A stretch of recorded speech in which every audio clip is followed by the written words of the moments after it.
Throughout the world there are stories of haunted places where the unfortunate souls of the people who died still linger on. These 15 stories are so creepy they may just give you nightmares. The Maple Hill Cemetery was built in 1882 in Huntsville, Alabama, which makes it the oldest burial site in the town. The cemetery spreads across a massive 100 acres. In the 1960s, multiple children went missing and their bodies were dumped at a playground that is right next to the cemetery. Locals say that around 10 p.m. every night the swings will rock and the slide will groan under an invisible weight. The sound of children's giggling can also be heard in the darkness. In the 17th century, the Dutch East India Company built a massive Castle of Good Hope in Cape Town, South Africa. The edifice allowed traders to have a place to rest during their travels. For a while, people reported seeing a ghostly apparition of a woman they called the Lady in Grey sobbing. The employees of the castle decided to dig in the area where the ghost was seen. Sure enough, the body of a woman had been buried at the site. Once she was exhumed and given a proper burial, the hauntings allegedly stopped. After the end of World War II, Japan surrendered to the United States.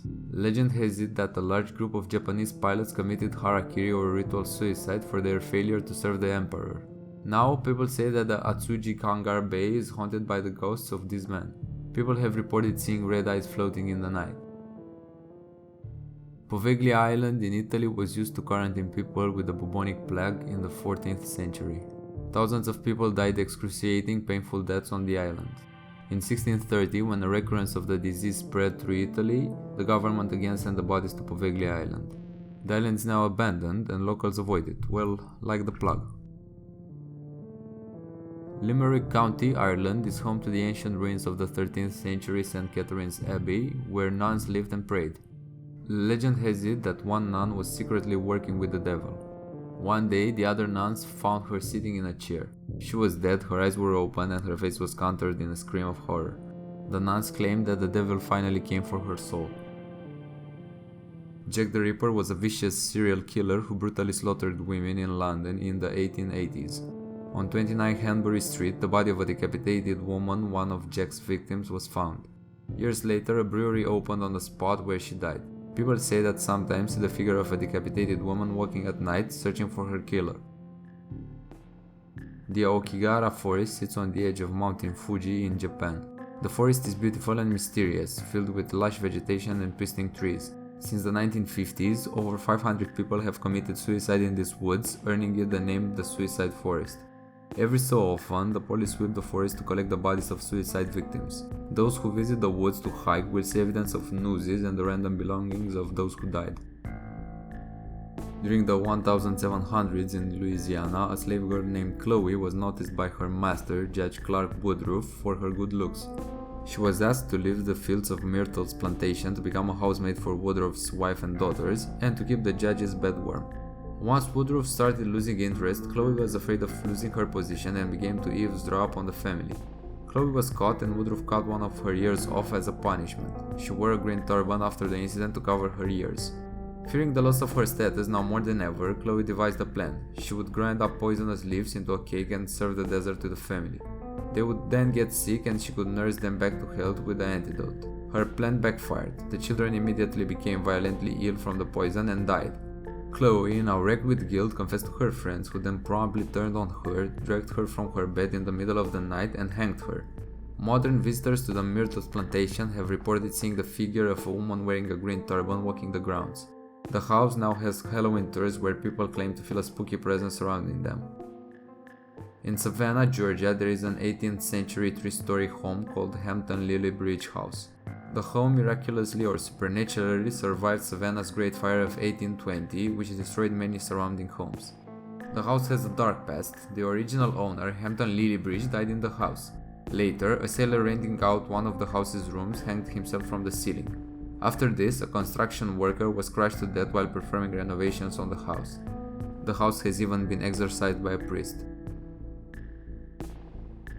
In 1912, in Villisca, Iowa, the Moore family was murdered while they slept. The killer chopped every member up with an axe, ran away, and was never seen again. The house is still standing and it was preserved as a museum for ghost tours. Visitors of the Moore house claim to hear creaking floorboards and the sounds of children crying.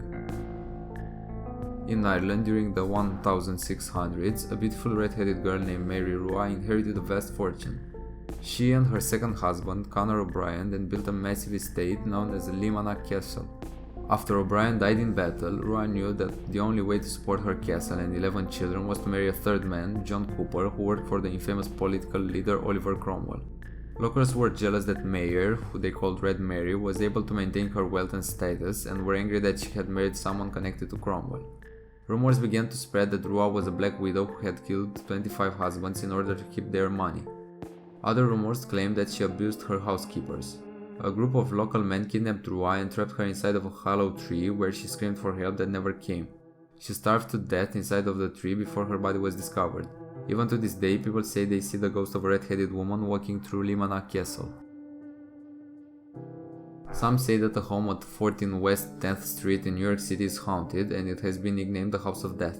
In the 1960s, actress Jan Bryant Bartell bought the house. After moving in, Bartell almost immediately began feeling icy hands on the back of her neck and could smell a rotting corpse. Her dogs began to growl at an invisible enemy in the room, and none of the dogs died soon afterwards. Bartell decided to do some research on the history of her new house and discovered that multiple people were murdered or committed suicide there over the years. She hired a psychic to dig her deeper. Upon communing, the medium went limp and claimed that bodies of children were buried under the floorboards and multiple ghosts from various generations were haunting the residence. Bartell felt the house and wrote about her experience in Spindrift, Spray from a Psychic Sea. A month later, Bartell was dead from an apparent suicide. The tragedies didn't stop there. In the 1980s, a new family moved in. The father, attorney Joel Steinberg, killed his 6-year-old daughter. The Hotel Majestic was built in San Francisco in 1902. The original owner, Milton Schmidt, used it as a personal home until 1904 when he sold it. His daughter was very upset when her father sold the place, and people say that she still roams the halls of the 4th floor where she once lived. There is also a portrait of her hanging in the lobby. Visitors claim her spirit still lives on in the painting.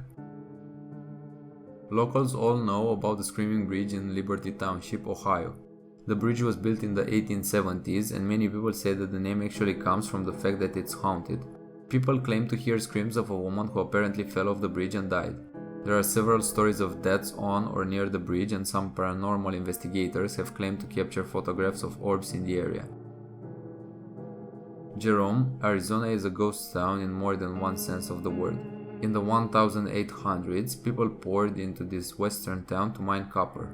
Men began to have gunfights, people died of overdoses in opium dens, and mines collapsed, each incident leaving dead people in its wake. There are now several stories of ghosts that apparently lurk in the ghost town, including Sammy Dean, a sex worker who was choked to death in her brothel. They say she still walks the streets searching for the man who killed her.